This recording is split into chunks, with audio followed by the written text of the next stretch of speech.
On this show, we cover some sensitive topics. Though the obituaries may be outlandish, the people are real. Names have been changed or omitted in order to respect both the deceased and the survived by. While death is no laughing matter, some petty last words can provide some pretty entertaining comic relief. Welcome to Obituary.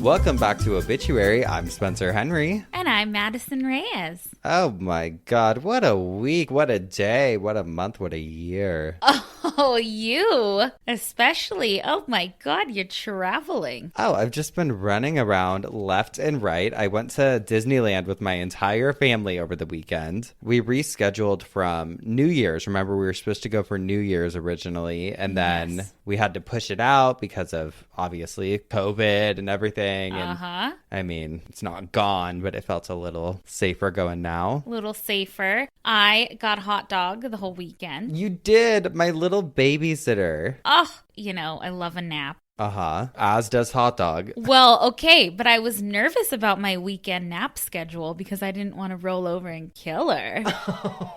So we figured it out. She was like, I'm just going to sleep between your legs. She will sleep all day long. It's all she wants to do. The best. The easiest. The easiest. I know, you watch her. We went to Disneyland full day. Whole damn day. Plaid service. Plaid service. My sister and her husband really sprung for our family, which was so nice. So nice. Now, it's not something that I'm like Halloween Horror Nights, for example, at Universal. I would not probably do general admission again. I would spring for the VIP because dollar-wise, it's not that much more and it's worth it because you don't have to wait in line at all.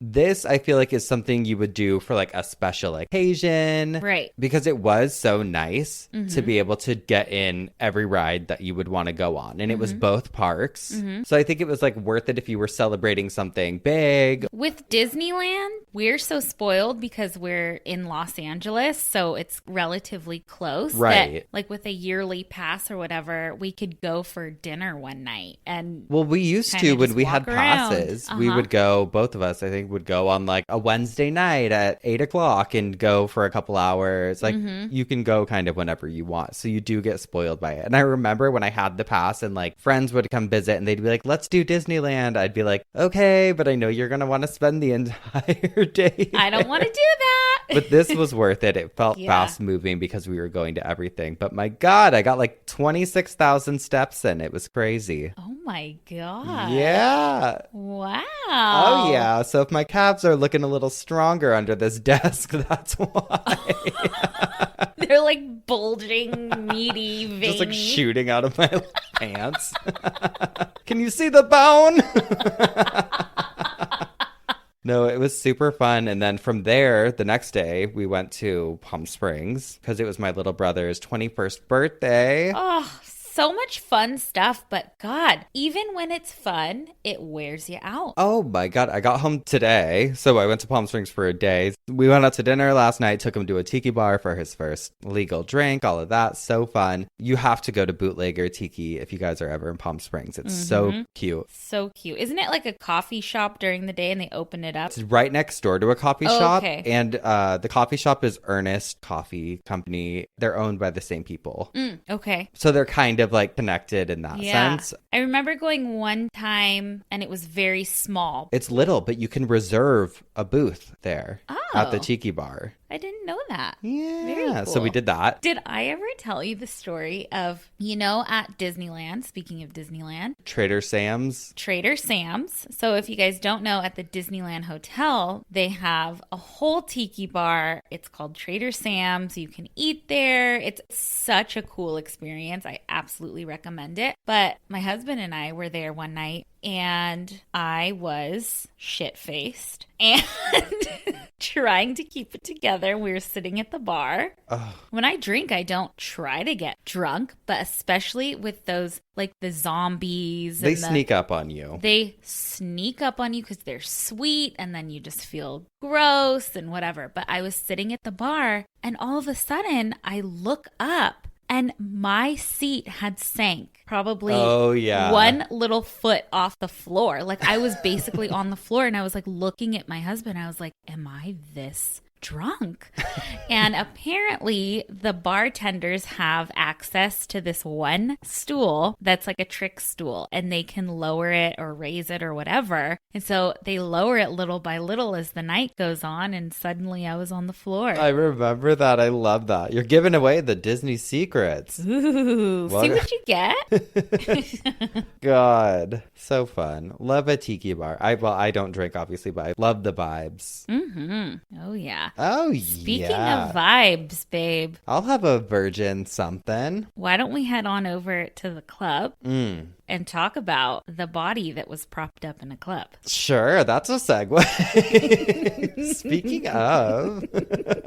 Speaking of places where people go out. Yes. This story broke over the weekend, and it was getting sent to us left and right, which I love it. All the Geoffs always making sure we stay in the loop. I found an article that I feel like did the best job at summarizing it up. It says, body of dead rapper Gunu propped up at DC homegoing celebration at nightclub. I'm not familiar with this rapper, so I hope I'm saying the name right. Mm-hmm. It's Gunu, Goonew. Okay. I'm asking you.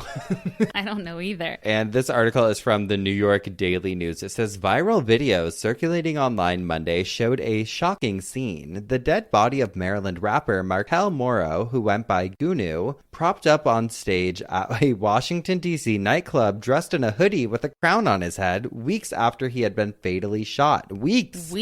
Oh my God, I didn't realize that. That's the first time I'm seeing that. Oh my gosh, I didn't know that either. It says in the background, music blares and strobe lights flash. Dozens of people singing and dancing are crowded into the Bliss Club. The videos sparked immediate backlash and questions about the disrespect shown to the up-and-coming rapper. I don't think that's disrespect. This propping of a body and having them displayed is not an uncommon thing now. We'll do a coffin spinner on that whole. Yeah, I know we've talked about it on the show. I don't know if we did it on Patreon or what, but yeah, very common. Our deepest condolences to Gunu's family, friends, and fans, the nightclub said in a statement on Monday, which I'm like, as long as the family is approving of it. Who had access to the body? Let's see. It says Bliss, which is the club, was contacted by a local funeral home to rent out our venue for Gunu's homegoing celebration. Bliss was never made aware of what would transpire. We sincerely apologize to all those who may be upset or offended. Please keep Gunu's family and friends in your prayers at this difficult time. But Gunu's family, here it is, said that was exactly what they wanted. Yeah. We're not trying to clear anything up, Ariana Morrow, Gunu's sister, told Fox 5. We don't care about anybody and what y'all have to say negative. Nobody. We don't care. They're Good like, for I know them. his mama wouldn't approve of that. Yeah, she did. She was on stage with us. I mean, come on. Oh, turns out you're the assholes, you judgmental people. Gunu was fatally shot on March 18th in the unincorporated section of District Heights. According to the Prince George's County Police Department, no arrests have yet been made, but a reward of up to $25,000 is being offered for information leading to an arrest and indictment. Anyone with information, might as well put it out there, you never know, is asked to call detectives or call Crime Solvers at 1-866-411-TIPS.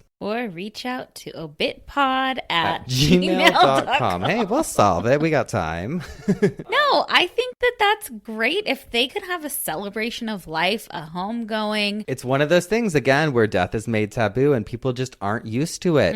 They need to be listening to obituaries so they know that that's okay for people to do with bodies. It's okay. So we love that. Thank you all for sending it to us, and I'm sure we will continue to see it.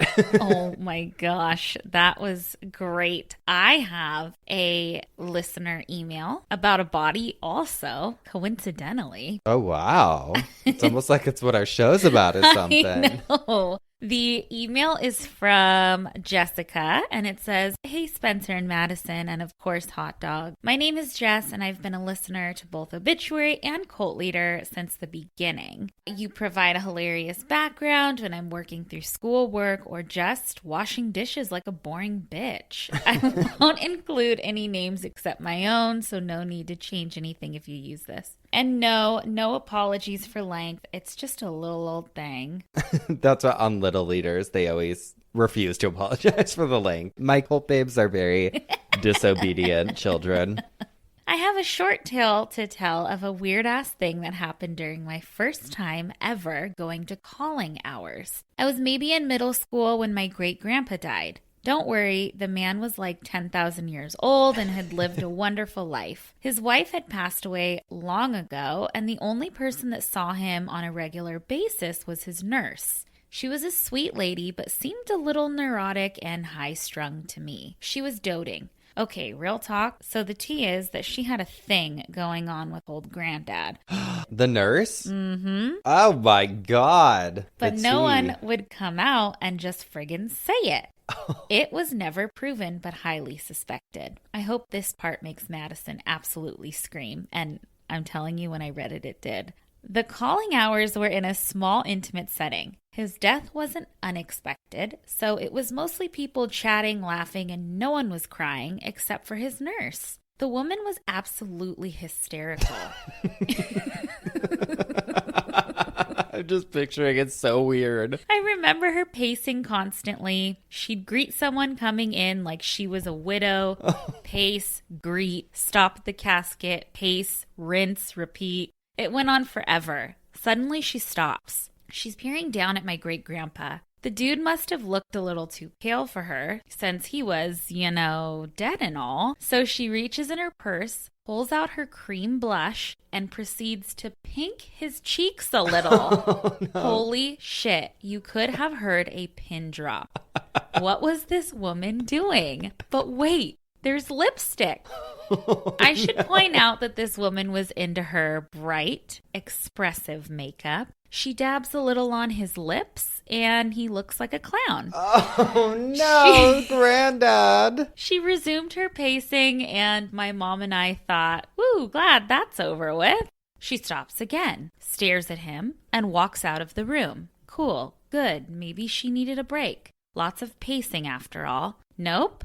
She comes back in with one of the funeral directors motioning to the casket, hands flying everywhere. I so wished we had been sitting closer to hear her explain to that poor funeral director that the dead guy whose makeup she had just redone now needed to be propped up further in his casket. He leaves and returns with a crank and goes to the head of the casket.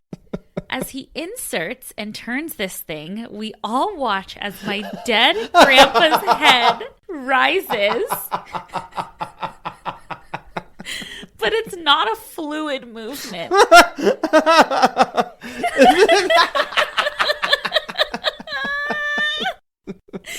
Each turn of the crank jars the pillowed portion of the casket up, and as it happens, jerks my grandfather forward. Crank, jerk, crank, jerk, crank, jerk. Stomach hurts. Oh my God. Yo, what the hell? We now have the corpse of my ancient relative in poorly applied clown makeup. I forgot the makeup. He has lipstick on. Holy shit. Cranked up in his casket, looking like he's in bed waiting for a TV dinner. I can't even. Apparently she's satisfied and just paces the rest of the time we were there. I was traumatized. Is this what's involved in calling hours? I had no idea since this was my first one. Holy shit, what a ride. For my granddad. I've decided since then that I don't want any kind of funeral like that. I want a Viking funeral set out to sea on a burning boat, ablaze in glory. Perfect. Unfortunately, I'm a broke ass bitch that lives in central Ohio, so I'll have to settle for a burning inflatable unicorn raft in a public pool, hopefully with no warning for all other swimmers. Give them something to remember me by. I hope this was a bit of a palate cleanser and made you smile. Bye. Holy Oh my God. shit. Best story ever. Best story we have ever been written. You are a great writer. Oh my God. You're hilarious. You can tell a story, Jessica, and this is kind of perfect. I'm going to segue into something that I wanted to share with you today. And Jessica, I apologize to you and your entire family for where I'm about to go. Have you heard of a glass vibrator urn? No, what? Somebody sent this to me. I have no idea what this is. I'm sorry, I screenshotted it and I didn't get your name, but it says glass vibrator urn. And it says, have your loved one's ashes preserved in this glass vibrator and keep the intimacy alive when your former spouse is not. This unique sex toy allows you to pack up to 21 grams of the dearly departed inside, so you can enjoy their company every night. Let me show you this sucker. God. Oh my God. I cannot. I cannot. That's some shit. That's some necrophilia related shit. See, I feel like it falls more in line with the woman who ate her husband's ashes. I feel like this would actually be a healthier way to cope. I'm not knocking it. I'm speechless. That doesn't happen often. I am speechless. I know. That's a real thing. Yes. Well, apparently someone sent me it. And that's when Olivia was telling me, like, you get some weird shit. She's like, they'd be the people who would, like, keep their partner paper mached, like, referring to, like, Carl Tanzler. Uh-huh. She's like, that's who that would be. Yeah, made sure there was a hole for... There's a hole. You just need to say there's a hole. There's a hole. There's a hole. Oh, shit. Oh, my God. Should we take a break and then I have some Am I the Assholes? Yeah, my mail just got here. I got I got a vibrator coming. We'll be right back. And we're back. Spencer. Hey. Is it time for my favorite? Your new fave, Am I the Asshole? So we actually have two this week, which is we do every time. Love it. But one of them was sent by a listener, which I love that you guys are starting to send in your own Am I the Assholes. Me too. It's so fun. This one says, love to all in the subject line. It says, am I the asshole for lying to my grandma on her deathbed when she asked if I got my daughter baptized? She always asked, and I said I would, but I had no plan to get her baptized. I don't have the same beliefs as a lot of my family, so I had no intention to do that. And while she was on her deathbed, she asked me if I got her baptized, and I told her, yeah. I didn't want her to be upset. Am I the asshole, Sam? No, you're not the asshole. Lie to that woman. Lie to her. Let her go with the peace. Yes. Let her go with peace. Let her go with peace. She's on her deathbed. You just got to tell her whatever they want to hear. Mm-hmm. You can apologize later when you get there. Exactly. Exactly. She's probably listening to this now, like in total bliss. Like, don't even worry. It's not real. She's like, oh, don't worry. God's not real. No, you're not the asshole. You took one for the team. Yeah. And if it makes you feel better, you can rationalize it. Go flick some water on your daughter's face. I was baptized in the bathtub from my grandma. I was baptized in the church. I think one of the only times I've been to church in my life. I know we have no idea why we were baptized. My youngest sibling wasn't. Yeah. I know. I was the only one. I'm the baby. Not officially baptized, huh? Mm-hmm. That's why I've got so I'll many miss problems. ya when I'm in eternal heaven. You said it so judgy to me, looking at me. You were like, mine was in the church. Okay. My obituary is going to era? say he went to be with Jesus.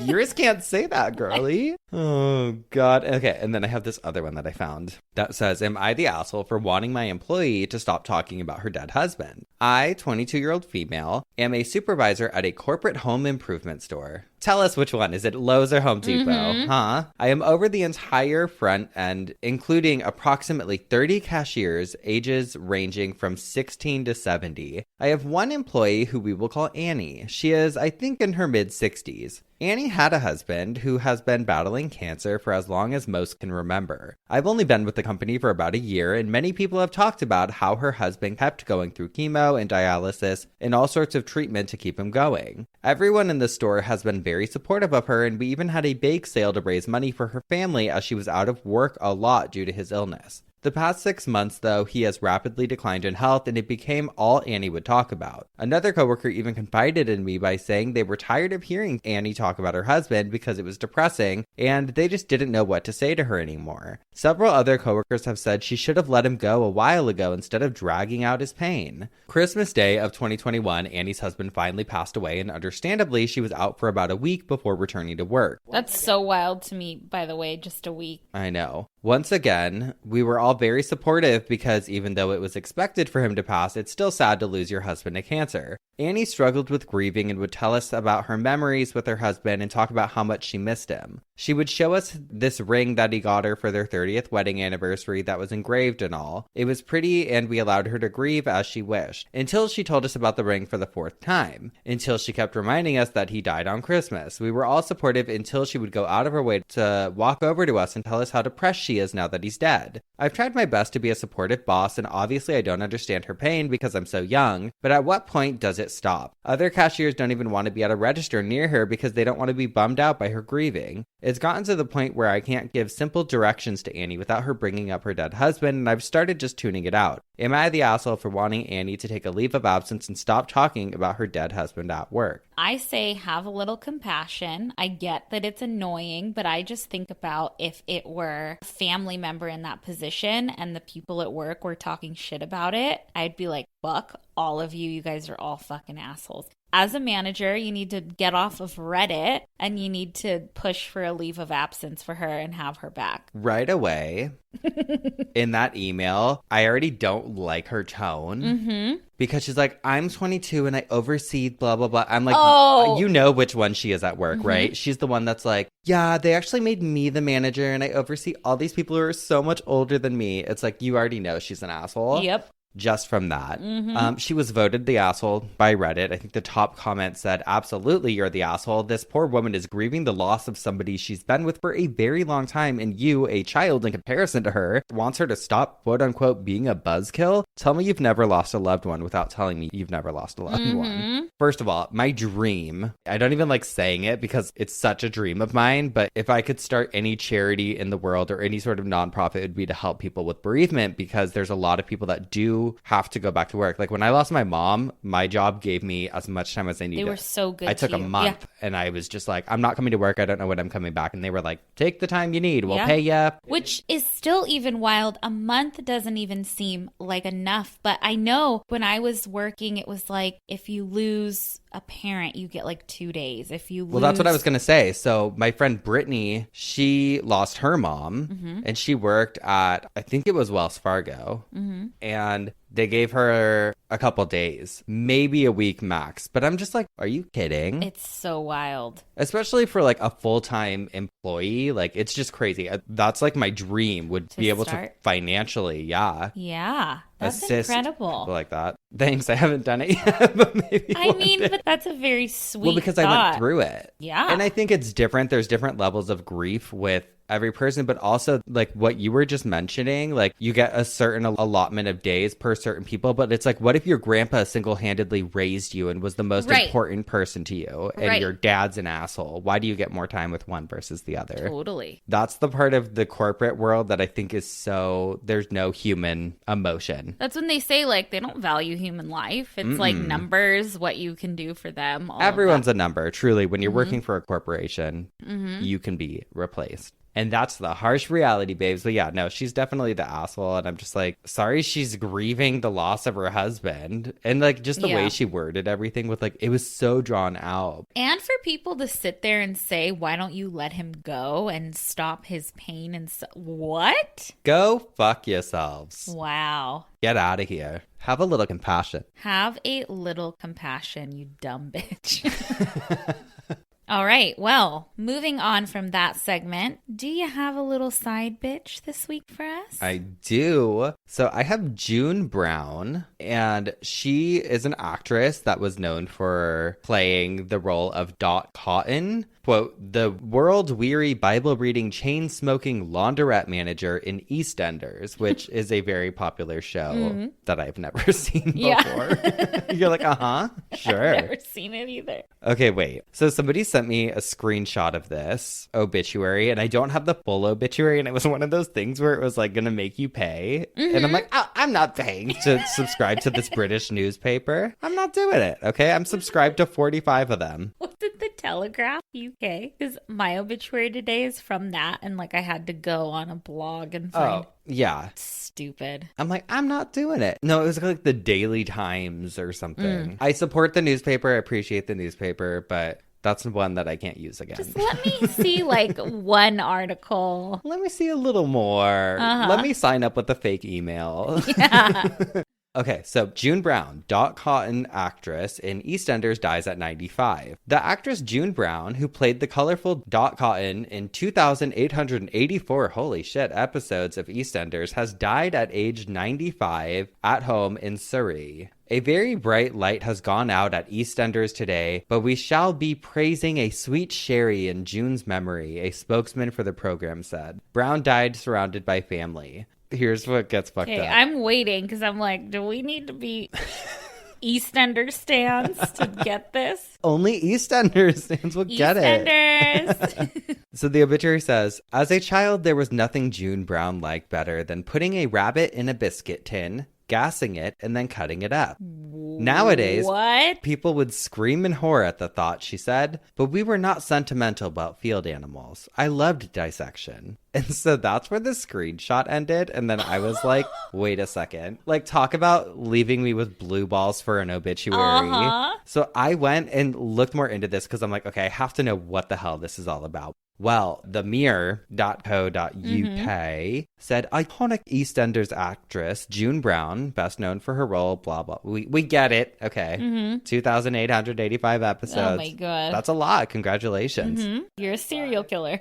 Died at the age of 95. Following the shock news of the soap legend's passing, tributes poured in from her former EastEnders cast members to huge news outlets and fans, honoring the late star's life and acting legacy. While she played Sweet Dot Cotton on Albert Square, actress June was the polar opposite to her on-screen character in real life. The feisty star was unapologetically herself. She was opinionated and had a nonsense attitude towards life. But there was one aspect of her personal life which left fans rather confused following the news of her death. Despite her incredibly successful acting career, June never wanted to be in film and television and never saw herself as a star. As a child, June had dreams of growing up to become an osteopath and often experimented with dissection to fuel her love for medicine. Following her death, The Times paid tribute to the late EastEnders actress as they quoted her memoir when she once admitted that she loved nothing more as a child than gassing rabbits. Quote, there was nothing June Brown liked better than putting a rabbit in a biscuit tin, gassing it, and cutting it up, the tribute from The Times reported. The actress previously wrote in her autobiography, Before the Year Dot, nowadays people would scream in horror at the thought, but we were not sentimental about field animals. I love dissection. Following the tribute, confused fans of June flocked to Twitter to share their disbelief at her seemingly brutal childhood hobby. However, upon further research, one Twitter user set the record straight as they called out the Times for taking June's previous admission out of context. The furious social media user wrote, this tweet, set against the actual quote from June Brown's autobiography, is a pretty good lesson in how words can be taken out of context. The passage from June's book actually read, biology I'd loved. I'd stayed behind when school finished after a double period of biology, my eye glued to a microscope. As I've said, I was very good at dissection. One day, a poor rabbit was gassed with carbon monoxide in a large square biscuit tin by Miss George, then ditto a frog. You pinned the frog, spread out on a corkboard underwater, and he was delicate and finicky to deal with. Nowadays, people would scream in horror at the thought, but we were not sentimental about field animals.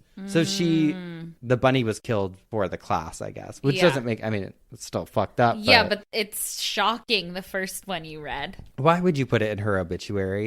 The Times is shady, and that's why I'm not paying to subscribe to the website. Yeah, you guys are shady as fuck. We're not paying. Not our favorite actress from EastEnders. I love that show, Spencer. It's the only thing I watch. I've seen about 2,000 of those episodes. I've seen 2,884 of them. Oh my gosh. No, it is that. I mean, seems like a nice lady. I don't think she was tearing animals apart for fun and gassing them in biscuit tins as a child. We're going to put that in the how to wrong an obituary. Mm-hmm. Oh, God. Okay, let's take another quick break, and then we will get into your coffin spinner. We'll be right back. And we're back. Madison, what had you spinning in your coffin this week? All right. This week, I want to talk about burial keepsakes. All right. Have you ever thought about what you'd want to be buried with if you go down the route of being buried? Yeah, hot dog. I said the same thing. I said, if, God forbid, I outlive Doris and Desi, I hope you do. I want them in my coffin with me. Sure. You know, people used to put their pets alive. Mm-hmm. Wait, they wouldn't euthanize them? Or No. They would just bury their, like, if they had, like, a cat or dog that they loved, they would just put them in there with them. Are you fucking kidding me?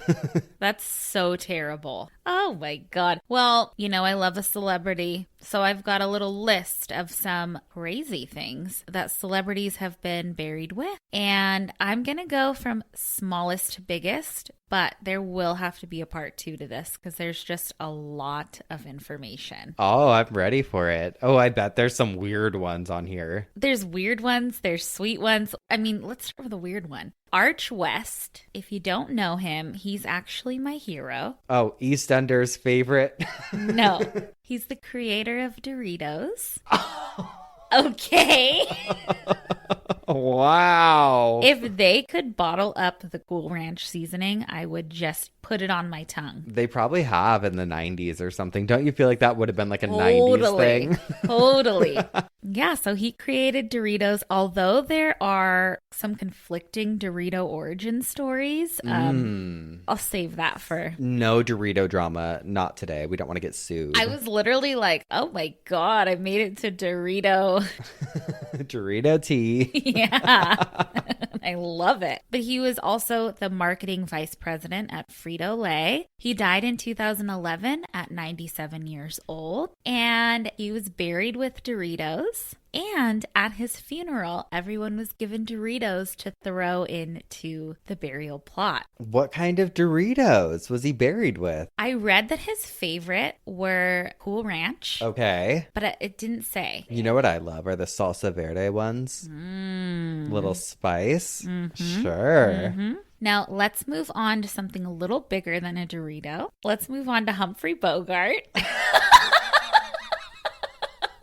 Not what I meant. He was buried with something a little bigger than a Dorito. Casablanca is still one of my favorite fucking movies. Classic. He is dreamy. He died in 1957 at the age of 57 from esophagus cancer. He was still, I think at the time, one of the highest paid actors in Hollywood when he died. Anyway, he had talked about always wanting to be cremated and to have his ashes spread into the ocean off of his boat. Now, his boat, he absolutely adored. He was always on that thing. His wife at the time, Lauren Bacall, A beauty. had said that like she was jealous of the boat. He loved it. But during that time, it was still illegal to do that. So they didn't do that. And I read a whole blog on his cremation, and I want to give credit. It's the Martin Oaks Cemetery and Crematory website, and it's their blog that talked all about it. But in that blog, it said, quote, "Cremation now is a fast-growing phenomenon, but one that took a long time to become established in the United States. In the days Humphrey Bogart made this decision, it was a seldom used option. Well less than 5% of the deaths in the 1950s resulted in cremation. He clearly was committed to the process well before it was established as the norm, which I never even thought about that. But when you look back, yeah, not a lot of people were cremated, especially old Hollywood like starlets. Well, no, I remember when I did the episode on cremation, I remember like it wasn't popular at all, especially because people used to be a lot more religious. And then remember there was like something like, I was trying to remember the actual numbers and dates or whatever, but I know there was like a 70% uptick in the last decade or something of people that chose to be cremated. So yeah, definitely more of a recent concept. Totally. He ended up being cremated still. Those remains were interred at the Forest Lawn Memorial Park Cemetery in Glendale, California. Interred with his ashes was a gold whistle from his wife, Lauren Bacall. The whistle was part of a charm bracelet that he had given her. Their first movie together was To Have and to Have Not. And they also said that they fell in love on that movie set. But there's a scene in the movie, I think it's the last scene, and she says to him, "You know how to whistle, don't you, Steve? You just put your lips together and blow." And the whistle that he's interred with, engraved in it, it says, "If you need anything, just whistle." Aww. I know. I love that. I thought that was so sweet. I was on a Reddit thread about it. The fucking comments, someone wrote, "All I picture is a zombie whistling for brains." Oh my God. Oh my God. All right, let's move on to Harry Houdini. We've talked about Harry Houdini. We've talked about his last will and Oh testament. my God, remember? The seances that his wife held after his death every Halloween Eve. But apparently, Harry Houdini was a huge mama's boy, like big time. He made it known that when he died, his coffin must have a pillow for him to lay his head, but that pillow had to be made from stacks of letters from his late mother, and only one from his wife made it in, from their years and years of corresponding with each other. Side note, I thought it was interesting when researching his burial because apparently after his mother died, he was incredibly grief-stricken. He turned to spiritualism and tried to communicate with his mother, but he wasn't able to. Grunge.com did an article on this and says, quote, "After trying for a while to talk to his dead mother and getting no response, Houdini became disillusioned with spiritualism and went on to devote himself to debunking the claims of mediums who charged people for seances in which they supposedly communicated with the dead. According to American Experience, he once told the LA Times, 'It takes a flim-flammer to catch a flim-flammer.' His most famous debunking was that of Mina Marjorie Crandon, who was up for a big prize from Scientific American magazine if she could show proof of conclusive psychic manifestations. His investigations ended up causing the magazine to decide against giving her the prize, which I thought was so weird because in that episode where we talked about his last wills and testament, he had told his wife, "Communicate with me through a seance," and she did it for like 10 years. Maybe he just said it as like a prank. He's like, "I don't even like you. I just want to be with my mom again." Yeah.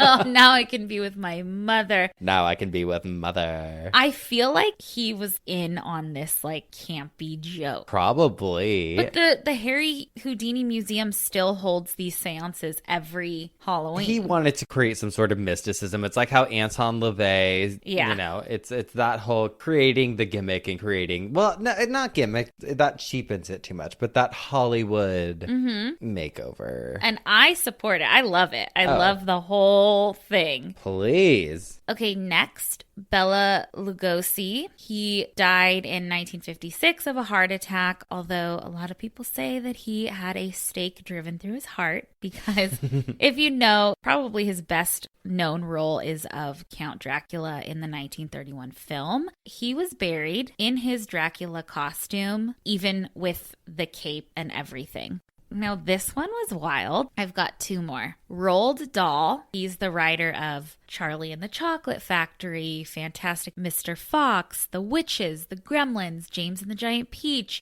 my personal favorite, Matilda. He died in 1990. everything I have read about his funeral is that his family sent him off with a Viking funeral, and we will absolutely do a coffin spinner on Viking funerals. They loaded his coffin up with things that he loved, which included pencils, his favorite pencils, wine, chocolates, a pool stick, and a power saw.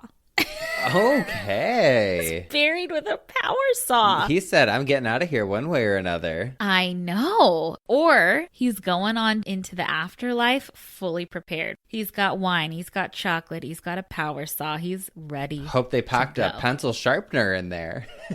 Maybe that's what the power saw is for. To cut his pencils. Cut his pencils, pop his wine, cut his chocolate up. Please. All right. Now, Spencer, the last one is Sandra West. And I absolutely fucking love this so much. I'm going to read an article about her because it's the best written one I've found from Atlas Obscura. The article says, Grave of Sandra West and her Ferrari, Alamo Masonic Cemetery, San Antonio, Texas. In 1977, wealthy socialite Sandra West was buried wearing an elegant white nightdress while reclining comfortably in her powder blue 1964 Ferrari. I love it. Yes, baby. It goes on to say, the crane operators were careful not to mow over the existing graves as they maneuvered the 17-foot-long gray wooden box toward the 19-foot hole in the middle of the Alamo Masonic Cemetery.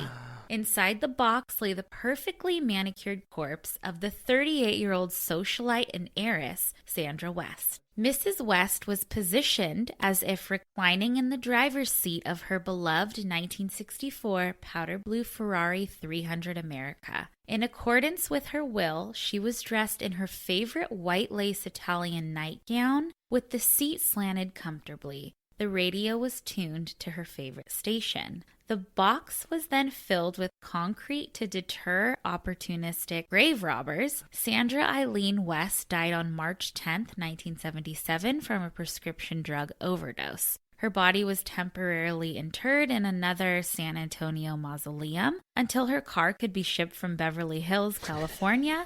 She was buried beside her husband, Ike West, who died in Las Vegas in 1968 from unknown causes. I don't think he was buried in a car, but he was like an oil tycoon. And then it says the funeral attracted national attention because of West's social status and her eccentric burial wishes. At the time, local San Antonio newspapers reported that more than 300 people showed up to watch the burial process. From what I read, it's still a tourist site. People visit it all the time. It's kind of weird because you would think that maybe she'd have like a crazy headstone or whatever. No, it's just says Sandra West and her date of birth. Even cooler. And you would never know that there is a fucking Ferrari underneath. Her space was 19 feet. Horrible for the environment. Oh my God, terrible. But there's something about this 70s socialite. Oh, I love it. In her powder blue Ferrari, in an Italian lace nightgown. Just, this is how I'm going to be. She said, goodbye. Goodbye. I am going in style. And she was beautiful. Yeah, I've seen pictures of her. Gorgeous. Yeah. So that's we got to do a part 2 Crazy. because I couldn't cover all of it. But I just love hearing what people were buried with or in. There's so many bizarre things. Those were crazy. I mean, what tops a Ferrari, though? I've got another one for a part 2 that might top it. All actually. right. Cliffhanger. We'll take a quick break, and then I'll tell you what got me spinning in my coffin this week. We'll be right back. And we're back. What's got you spinning in your Ferrari, Spencer? Love it. Well, my coffin spinner it's a little on the shorter side this week, but totally something that I needed. It's not 19 feet long. No. Okay. No. I'm spinning in like a 4-foot grave. Okay. In a smart car. Oh, God, kill me. Okay, so I'm sitting in the car on our way to my brother's birthday dinner. I changed my coffin spinner last minute this week because of this. Okay. So cute, so fun. My sister's husband turns to me in the car and he's like, hey, have you ever heard of this thing? And continues to give me the lowdown on what's called an oubliette. And oh, bitch, it's wild. Sounds like a pretty name, like Juliet. Yes, you'll think maybe differently at the end of this. The word oubliette is derived from the French verb oublier, meaning to forget. And essentially, it's a dungeon that can only be accessed through a trap door in its ceiling, meaning that what goes down, or should I say, who goes down, won't come back up. Oh, no. Okay. Picture, like, it makes me think of, like, The Simpsons or something, like Mr. Burns would drop people, remember, through, like, the little thing.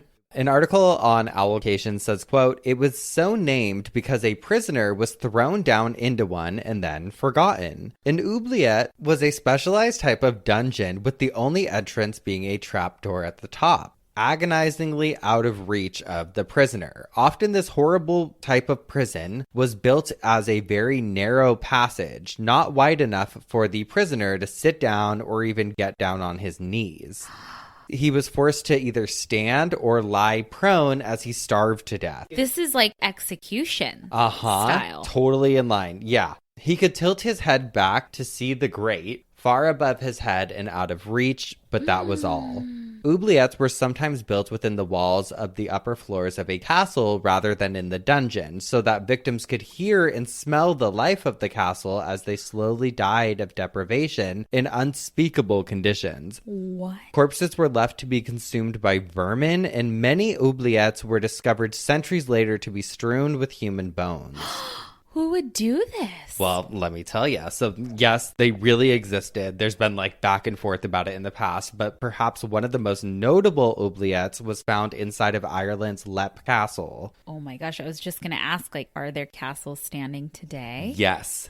Okay, so this specific castle, it's spelled L-E-A-P, like leap, but it's pronounced Leap, I guess. During the castle's renovation in the 1920s, some of the workers were busting through a wall that was on the other side of this chapel, right? So there was a chapel inside this castle, and they happened upon a dark secret. Once they made their way through the wall onto the other side, they discovered an oubliette with dozens of human skeletons, and it took a total of 3 large carts to remove the bones. No. It's so fucked. So essentially, I guess this family, the O'Carroll clan, who were running shit at the time and owned the castle at the time, would drop unsuspecting victims, that's what I'll call them, not prisoners. Wait, I have a question just so I can visualize it. The drop, how big was it? Like how long? Yeah. It was typically about like an 8 to 12 foot drop. Fuck. So it's not crazy like you're falling, because you have to picture they're building it in their castles. It's not going to be like 90 feet underground or anything. No, but still, that it's like a slide. It's almost like just out of reach. Ooh, that might be even worse. Uh-huh. So the O'Carroll clan, who lived in the castle at the time, would drop victims whom they felt unworthy or had wronged them down this trapdoor where they would fall into the dungeon. But not only that, this oubliette in particular had large wooden spikes at the bottom. So when the victims were dropped, they would be impaled and left to just kind of writhe around until finally dying. Oh my gosh, a 2-for-1. When they were clearing the bodies during the renovation in the 1920s, they came across a gold pocket watch from the 1800s, which means that this was happening like not that long ago, especially in the 1920s. It was only a few decades later. There are, in fact, several castles throughout England, France, and Ireland that had their own oubliettes. And to be honest, I can't even imagine it being real. Like, imagine, Fitch, you're like, oh, well, didn't you wear that dress last week? Like, to the O'Carroll or whatever. And she's just like, bam, hits a button and you're fucking down. Yeah, was there a button they pressed or? I mean, I don't think, did they have buttons then? I feel like they would like pull something or... Yeah, like a big wooden... Or their like servant would do it. They'd be like, Jeeves? From Ask Jeeves. He worked at them.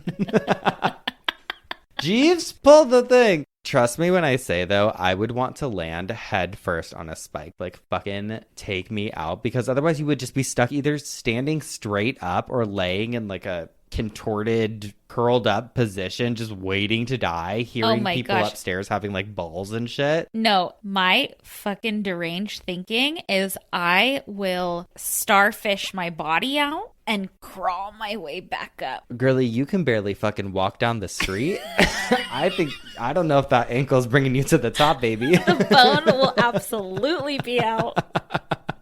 sometimes just dropping the person down the hatch wasn't enough. They would do things like leak water into the oubliette to make it even more hard to get out or move or figure out what was going on. People were sick. The worst that I heard no. is apparently, allegedly, they would empty their sewage, like their bedpans, into the oubliette. Are you or fucking put kidding them me? directly underneath the bathroom so that they were forced to endure an added layer of torture. So people would literally just go to the bathroom and it would just drop through. Onto them. Fucking kill me, bitch. If I was dropped through a trap door and some gross ass king came in and like farted like and shit on my head, I would lose it. The only way I would survive, so I was thinking about this when I was reading this, I was like, has anyone survived? I don't know if there's any survivors. So. I don't think so. But the only way that I would be able to survive is if we were in there together, because I think we would just be losing it like the entire time.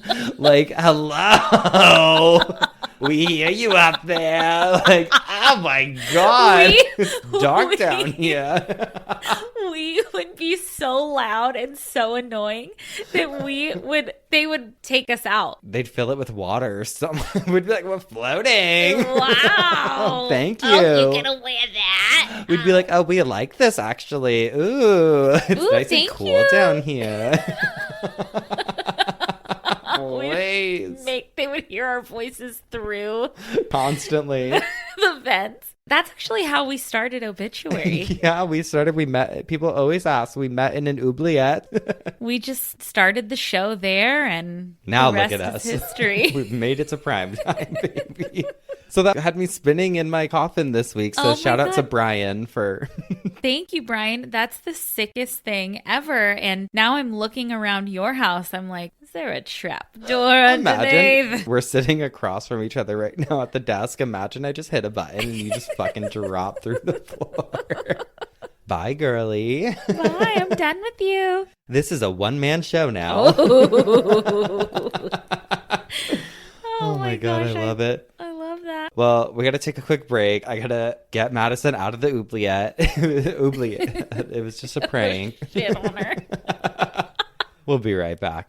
And we're back. What's your obituary this week? Okay, Spencer. I have a kind of similar to your obituary. It's weird. It's scathing. I was looking for some drama this week, and I was searching.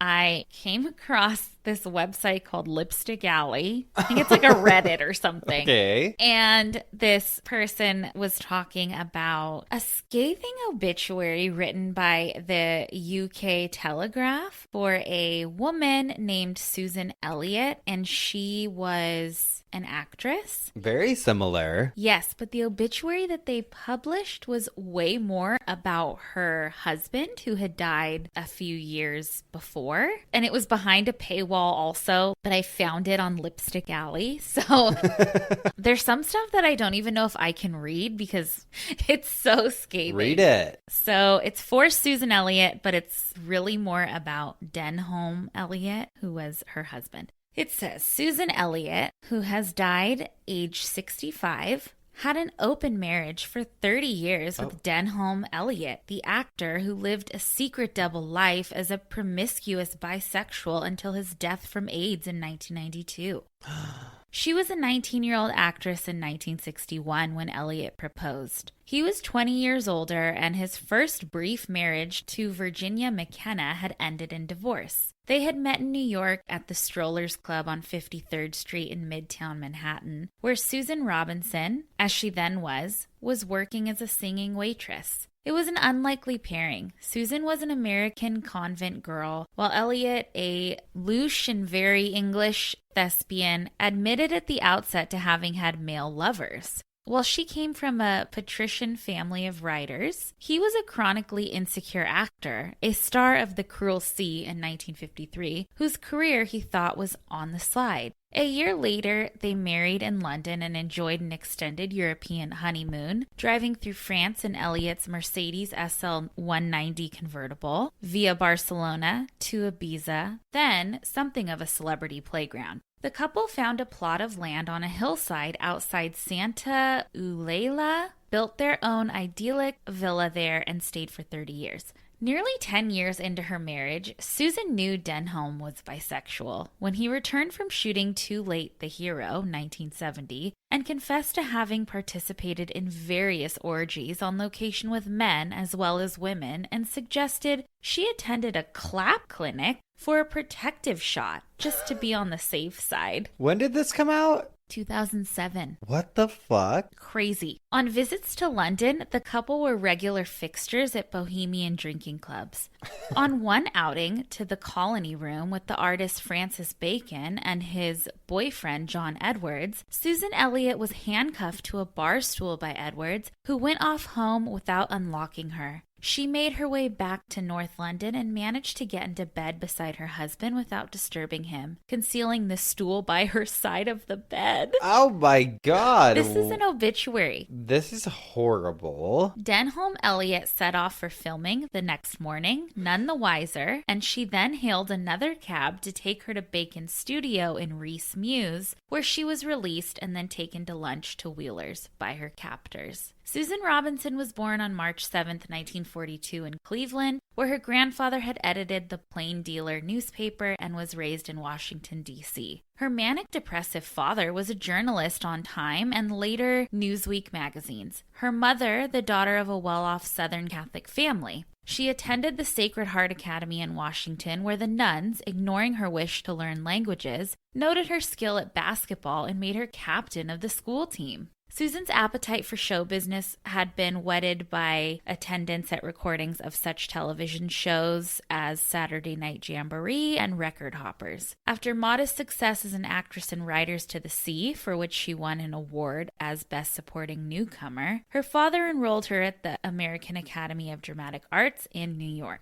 The city held no fear for Susan, who had been beaten up in Washington by a gang of 8 girls and a boy, leaving her with scars on her face and crowns on her teeth. Her engagement to Denholm Elliott made the New York gossip columns, Elliott himself scrambling to place a call to her father at daybreak in the hope that he not yet opened his morning paper. When the play he was in finally closed, the couple married in London, where the diary pages had already trailed the actor's nuptials to a devastating 20-year-old slender Susan Robinson. She recalled the first few years of her marriage during the 1960s as a whirlwind of parties, film, touring, and babies. With children and later a nanny in tow, Susan shuttled between Ibiza, London, and America in order to be with her husband. There was sadness, too. Her father committed suicide by jumping off the 28th floor of the Manhattan Towers, and she lost twin children at birth. 2 more children were born prematurely, a son, Mark, who as a child suffered serious illness and growth problems, and a daughter, Jennifer, who later hanged herself having become hooked on drugs. What the... It is blowing my mind that this is from the 2000s. 2007 Telegraph. Okay. This is where I'm like, I don't know if I can read this, but... Read it. I mean, it's from... Hey, it's history, babe. Okay. When Denholm Elliott first confessed to attending orgies, Susan instinctively declared the marriage over and the couple agreed to a trial separation. But on the flight home, she decided to try again, and within a week they had patched their relationship up. Back in Ibiza, his affairs continued, his tastes running to the exotic, including Chinese waiters, Moroccan gigolos, Spanish garage attendants, Barbadian shop assistants. Susan had long since become reconciled to her husband's boyfriends and seldom felt jealous, except on one occasion where he followed one of them to London. As a gesture of defiance, she enjoyed a fleeing affair with a French actor holidaying on the island, and was reassured to find herself still attractive and desirable, and with no feeling of guilt. Her own sex life with her husband remained active. Between us, she remembered, he was always 100% masculine, both in bed and in taking decisions in our home life. For his part, Denholm Elliott never inhibited Susan's own affairs, as long as you don't fall in love and as long as you don't have anyone else's baby, mainly because, as he himself explained, it made him feel less guilty about his own indiscretions. These increased in number and frequency as the years passed until, as Susan noted in her revealing biography, Denholm Elliott, Quest for Love, 1994, Her husband's promiscuity became almost a psychological disorder. In 1978, Elliot told her he had tested HIV positive. Having just bought Sandy's bar on Ibiza, they hurriedly sold the business on. But in London, 5 years later, Susan decided that she wanted him to die on the island, and she emptied her bank account to hire a private jet for him. He died at his villa on Ibiza in October 1992, aged 70. In his memory, Susan Elliott established a hotel complex in Ibiza called Can Buffy, where people who are HIV positive could enjoy a free holiday, subsidized by 16 paying guests. Susan Elliott died in a fire at her home in London on April 12th. What? She is survived by her son, her twin brother, and a sister. And that's the fucking obituary. That is mortifying. How is a news publication? I mean, I think they're kind of tabloidish. But still. How could you post that? Tragic. I feel like even National Enquirer wouldn't go that hard. I know. The Telegraph. What the fuck? Mind-blowing that this was an actress and she got fucked in the newspaper. God. Well, that's just a lot. I don't even know how to process that. I think I'm going to take us down a more wholesome path and circle back to the beginning when I was talking about Disneyland, because this week I'm doing the obituary for Walt Disney. This particular one was written by Harry Trimborn on December 16th of 1966 for the Times. It says, Walt Disney, the one-time Missouri farm boy who for more than a quarter of a century created fantasies that made a troubled world laugh, died Thursday. Disney, 65, succumbed at 9:35 a.m. in St. Joseph's Hospital in Burbank, across the street from Walt Disney Productions, where more than 4,000 employees under the famous showman's driving leadership created worlds of make-believe. Since he began commercial cartooning in a Hollywood garage in the late 1920s, Disney created hundreds of characters out of ordinary barnyard animals, fashioned pure-hearted heroes, and awesome villains that are instantly recognized in the remotest corners of the world. There was Mickey Mouse, the squeaky-voiced rodent which carried Disney to fame and fabulous wealth after years of penny-pinching and frustration. There was Donald Duck, Goofy, Horace the Horse, Pegleg, Pete. There were characters of the classics. Snow White, Winnie the Pooh, Mary Poppins, who moldered on library shelves until Disney brought them into the light of movie and television screens. There was Fantasia, the imagination-capturing documentaries, the true-life adventures, the films of the animal world, Davy Crockett, and a new word, supercalifragilisticexpialidocious. Let's hear you pronounce that. Supercalifragilisticexpialidocious. Imagine seeing that word without knowing. What? Super... There was Disneyland, 70 acres of the past, present, and future wrapped up in a smile in Anaheim. In all, there were more than 600 films ranging from full animation to a mix of live and cartoon characters to works of flesh and blood actors. The creations of Disney and his artists, musicians, and actors brought an unending stream of honors to the soft-spoken showman who liked to be addressed simply as Walt. Disney once said, I hate to see a downbeat picture so that when I come out of the theater, it makes me feel like everything's dirty around me. I know it isn't that way, and I don't want anybody telling me it is. Yet Disney insisted that his films and television shows were not only for the young and unsophisticated. I never did make films just for the children, he said. Disney's death stunned millions around the world. The flag was lowered to half-staff at all county facilities by order of the Los Angeles Board of Supervisors. It was also lowered at Disneyland, but the park remained open to accommodate the throngs of visitors seeking to enjoy the creation that Disney repeatedly vowed would never be completed. Roy Disney, Walt's 73-year-old brother, who is president and chairman of the board of Walt Disney Productions, declared, Walt Disney's preparation for the future is a solid creative foundation. All the plans for the future that Walt had begun through motion pictures, the expansions of Disneyland, television production, and our Florida and Mineral King projects will continue to move ahead. That is the way Walt wanted it to be, and the show will go on. To Walt Disney, life and work were fun, the word he repeatedly used to describe his far-flung activities. Once, when pressed by a reporter about his most rewarding experience, Disney replied, the whole damn thing, the fact that I was able to build an organization and hold it. Some of the people in the studio have been with me for 35 years. Aww. Walter Elias Disney was born December 5th, 1901 in Chicago, where his father, Elias, an Irish Canadian, was employed as a contractor. His mother, the former Flora Call, was of American-German descent. Later, the Disneys moved to a farm near... It's so crazy to think of the Disney even just being a name because it's such the most massive, I feel like, well-known thing. Later, the Disneys moved to a farm near Marceline, Missouri, where young Walt developed a love for farm animals. He attended a small country school for a time, then went to the Benton Grammar School in Kansas City. Disney returned to Marceline in 1960 for the dedication of an elementary school in his name. "I'm not modest," he said at the ceremony. "I'm scared. I'm not funny. I hide behind the mouse, the duck, and a lot of other things. I'm still a farm boy, a small town boy." He got his first job at 9, delivering papers. As a boy, he liked to draw, and his work paid for his haircuts. A barber liked them so well that he displayed them in his shop window, giving the boy free haircuts in exchange. As a boy, Walt was stage struck. His idol was Charlie Chaplin, and he frequently impersonated the famed comedian on amateur nights at local vaudeville houses. Later at McKinley High School in Chicago, he studied art and photography, and at night he studied cartooning at the Academy of Fine Arts. During summer vacations, he hawked newspapers, fruits, and candies on trains between Kansas City and Chicago. When World War I came, Disney became a postman in Chicago and later tried to enlist, but was turned down because he was too young. He was not quite 17 when he became a Red Cross ambulance driver and served in France for a year.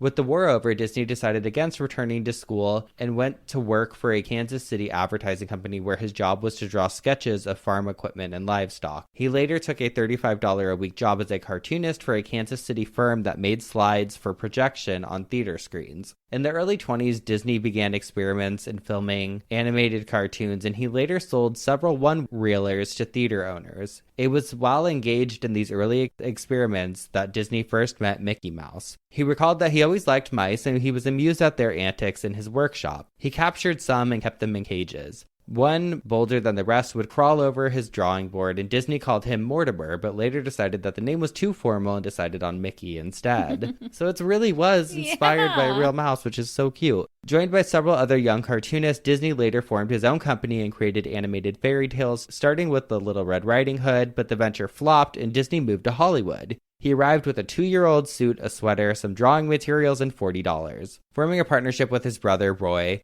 Disney began another attempt of cartooning. He created a one-a-month cartoon series, Alice in Cartoonland, which combined child performers with cartoon characters. Then came Oswald the Rabbit. Disney at last seemed on the road to success, but when he attempted to expand his operations, he fell into a disagreement with a New York distributor and lost the Oswald series. On his way back to California from New York with his wife, the former Lillian Bounds, one of his cartoonists, Disney hit upon the idea of using his old friend Mickey Mouse as a cartoon character. Mickey was featured in a series of cartoon sketches called Steamboat Willie, which we all know. The first one was shown in 1928 after setbacks mainly due to introduction of sound in the film industry. Disney was at last on his way. Next came the Silly Symphonies and experiments with color cartooning. Then Donald Duck, who challenged Mickey's popularity. During World War II, virtually the entire production of the Disney studios consisted of training films and other war work. Disney's first post-war feature was a musical, Make Mine Music, which utilized the voices and instruments of some of Hollywood's top entertainers. Then came the other notable Disney films, 20,000 Leagues Under the Sea, Sleeping Beauty, and a series of family-type films without cartoon characters. In addition to his wife and brother, Disney leaves 2 daughters, Mrs. Ron Miller and Mrs. Robert Brown, another brother, which is crazy that in obituaries, when they only refer to the daughters by their husband's name, like they're not their own person. Crazy. And a sister. The family requested that in lieu of flowers, contributions be made to the California Institute of the Arts, care of Walt Disney Productions. Disney was instrumental in founding the Institute, a college-level school of the creative and performing arts. Disney looked upon the Institute now being built on the Disney Ranch in the San Fernando Valley as his single most important contribution to posterity. That's the principal thing that I hope to leave when I move on to greener pastures, he said. If I can provide a place to develop talent of the future, I think I will have accomplished something. Oh, that was great. I like hearing about his life. So do I. It's interesting. Yeah, you sometimes forget that there's a person behind it. The idea of him just playing with the mouse. He's like, oh, this one. Yeah. Crazy, crazy, crazy. I feel like, well, we did everything that we were supposed to do, so I guess it's time to have a little fun. A little fun and a little dumb. It's time for some dumb ass criminals. let's go. All right, Spencer, I have a dumb criminal. A 40-year-old man from Vancouver broke into a business in July of 2018. His name is Rye Daniel Wardlow. He broke into this business through the back door. He broke the handle and made his way to the front desk. There, he stole a cell phone, a remote controller for a TV, and a beer from the refrigerator there. He used the cell phone to call 911 because he hadn't broken into just any regular business. He broke into an escape room. No! Oh my God. He called 911 because he could not fucking get out. Please tell me there's a video. There is a video, not of him, like surveillance footage of cops coming in. They're like trying to solve to the puzzles. Escape room. I guess he was saying later on, he was like, I opened up a lockbox and there were 3 keys and none of them worked. And like, I fucking love it.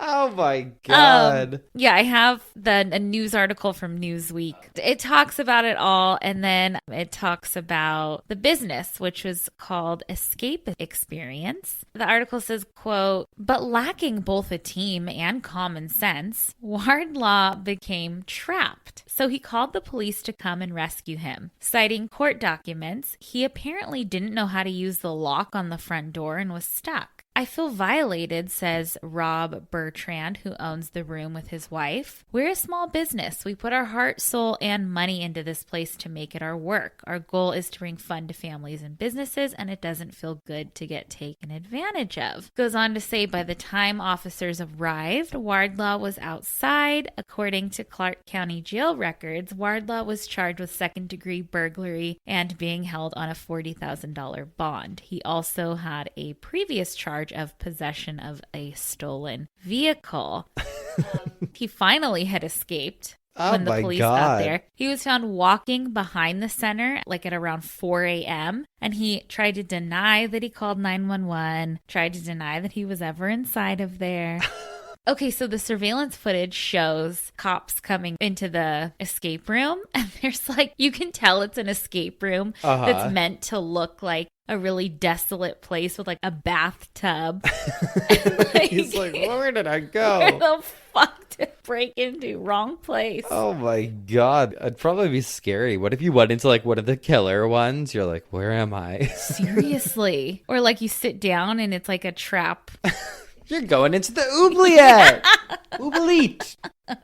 Oh my God. God, we wouldn't have that problem. We've never failed. Never failed. My dumbass this week, January 2nd, 2019, authorities are called to the Seltzer family home in Lake Worth, Florida. It was a chaotic scene when the authorities arrived, to say the least. They walk into this house and the dining room is in complete disarray. The glass table had been flipped over. There was broken glass everywhere. As the authorities continued to make their way through the house, they discovered a large kitchen knife sitting on the counter. At the home was a woman named Deanna Seltzer and her parents, and it turns out that she had been the one to flip the table and afterwards apparently threatened her father with this knife and went around the house stabbing, ripping open furniture, and trying to fight her parents. She was arrested on 1 count of simple battery domestic, 1 count of battery of a person 65 and older, and 2 counts of aggravated assault with a deadly weapon. So clearly something set her off, right? Mm-hmm. You ready for this?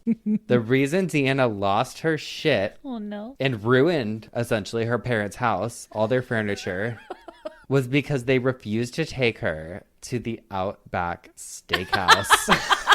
That fucking bloomin' onion. She said, "You're not taking me. Are you kidding me?" Oh no. How old is she? I think she was like an adult, which is very upsetting. Imagine she's like 8. She's like, "I'm gonna fuck you up, Dad. You told me." She destroyed the house. Destroyed the house. I think Outback needs to pay for their home renovation. They put something in that fucking bloomin' onion. It's like crack. It'll make you do crazy things. Dumbasses. Well, we actually have a little mail to go over. Yes, we do. We went to the P.O. box this week. We got a note that we actually have to go to the front because there were things that were too big. We got the medium. We were like, do we get the small, medium, large? We're like, let's start in the middle, but apparently we need a bigger one. Need a bigger one, but the line was out the door. So we just grabbed a couple things. We'll go back and get the bigger stuff. But Spencer got something for Cult Leader. The cutest postcard, which I love. Please send us postcards because that They're is so so fun. And it's a really cool scene from 1935 San Diego's Balboa Park. There's just this huge building that says crime, and then it says crime never pays on it. And it was from a cult babe, Daisy, who I know, Daisy. And it says, Spencer, our cult leader, can you believe the bitch who made this postcard? They give us one juicy sentence and move on. The audacity. I love it. Crime doesn't pay. And it says some of the 1935 exhibits included Crime Never Pays, which displayed bank robber John Dillinger's collar-proof limousine complete with machine gun portholes, according to the official guide, The Monsters. It's so cool. I don't know. I love this postcard, though. It's black and white, and it says crime on it. Who wouldn't love it? I'm keeping it in my office right here on my desk. Thank you, Daisy. Daisy, thank you, thank you. Now, I just grabbed it to read on the show. It's a pretty pink envelope from Chris, and on it says, "Hi, hot dog," and then it also says, "Please read on the air." So we opened it up and it is an obituary. It says, Alberto Pablo Nicolas Solanas was last seen fishing at the dock on the Snake River below Hell's Canyon Visitor Center around 2 p.m. on January 17th, 2022. When he failed to return home, the search found his hat and a fishing pole with the line still in the water. While some family and friends were quick to speculate that he was in the Witness Protection Program, had been abducted by aliens, or kidnapped by a femme fatale, the prime suspect was identified as the River. Somehow, he fell in and did not survive. Oh, no. While Al practiced catch and release most of the time, the River has not been so cooperative. And then a note from Chris. They put, his body was located underwater. The recovery team hooked the clothes, and when they tried to reel him to shore, his clothes came apart and the currents took him down the river. Oh my God. He still hasn't been recovered. What? When was this? Just this year, January 17th. Oh my God. Then it goes on to say, Al was born March 1st, 1936 in Boise, and Chris put a note, Boise is pronounced Boise. She knew you'd be reading this. I know. They knew you'd be reading this. Boise, Idaho. To Juan Augustin and Juana Zaradona Solanas, Basque immigrants from Ispastor, Spain. He grew up and went to school in the Big Bend area of Adrian, Oregon. Al was a bit of a daredevil in his younger years. He liked fast cars and pretty girls, both of which got him into trouble on more than one occasion. Al was drafted into the Army in 1959 and served in Korea. Rumor has it that while in Korea, he borrowed his commander's Jeep for a joyride. He was recalled during the Berlin Crisis in 1961 and served with an activated National Guard unit at Fort Lewis, Washington. Al was disappointed that during his service he was neither stationed with Elvis Presley nor got to see the Berlin Wall. Between the Army and the U.S. Forest Service, Al spent almost 38 years in government service. A gypsy at heart, Al, by his choice, moved a lot while working for the Forest Service. He started in 1956 and ended in 1994, his career in John Day, Oregon. In between, he worked in Paisley, Bend, Burns, and Ashland, Oregon, Orofino, Idaho, Columbia Falls, Chemolt, and Ukiah, Oregon. Al met schoolteacher Jeanette Miles, and she soon had him crossing his T's and dotting his I's, although his spelling remained wholly phonetic.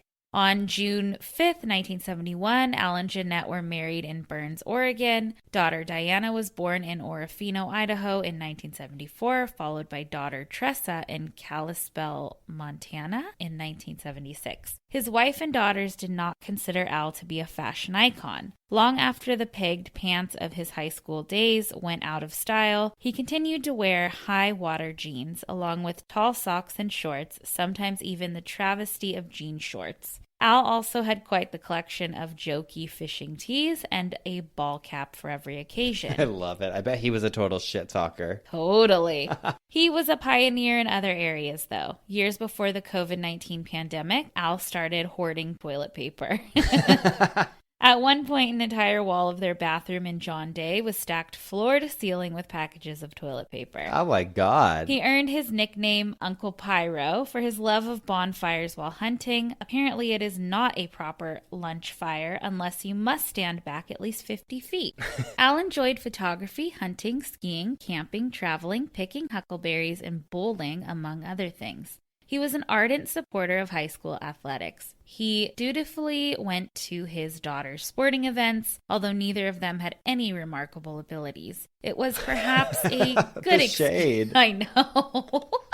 It was perhaps a good excuse to play hooky from work. Al was a friend to many and a stranger to none, because he talked to everyone who crossed his path, regardless of whether they wanted to or not. He was the author of the coveted Grumpy Al's I Hate Onions cookbook. There's the possibility that his distaste for onions had become more habit than anything else. When Jeanette pointed out that a food item in their house contained onions, Al simply requested, "Don't tell anyone," and ate it anyway. Al was an angler. During the time between when he and Jeanette retired, he created a map of the Pacific Northwest on an entire wall in their house. He plotted out circles around various towns and researched every lake, reservoir, pond, puddle, river, creek, stream, or trickle of water in those areas to determine where the maximum amount of fishing could be found. Although several other places were in contention, they eventually decided on Weiser, Idaho in 2003. The area allowed them to be closer, but not too close to family, and it certainly provided a plethora of fishing opportunities, as well, to his dismay, a pungent odor of onions from time to time, which he had not anticipated. He had a special gas tank installed in the boat so he could go all the way to the end of Oihe Reservoir and back. He joined the Indian Head Fly Fishing Club and made great friends. One gentleman from the club kept a journal, and Al followed suit. Starting in 2007, he recorded every day he fished and every fish he caught and started including the fishing report in the Christmas letter. For those family and friends lucky enough to receive those Christmas letters, the annual fishing report had become a thing of legend. Al had started slowing down the last few years and was not fishing quite as much, but his New Year's resolution for 2022 was to fish more and catch more fish than in 2021. Since Al is not with us, the 2022 fishing report will be brief. On January 17th, the river made the catch of a lifetime. Al will be dearly missed by his wife of 50 years, Jeanette, daughters Diana and Tressa, sister Cecilia, brother Mateo, and extended family members and friends. He was preceded in death by his parents, his brother, sister, and infant brothers Carlos and Martin. A celebration of life will be held at a later date. For those that may wish to make a gesture of remembrance, the family requests that you support your local high school booster club or athletics team. And then there's a note from Chris. It says, "Please read this obit. Put Weiser, Idaho on the map. We're only known for the annual fiddle, yes, fiddle contest in June. Your podcast has taught me so much. I've gotten lost in the rabbit hole reading on about some of the subjects discussed. Note, Weiser is spelt like Budweiser, but is pronounced Weiser. Don't ask. It's an Idaho thing." We read that note before. I know. You're Geoff. Oh, former Manhattan Beach kid.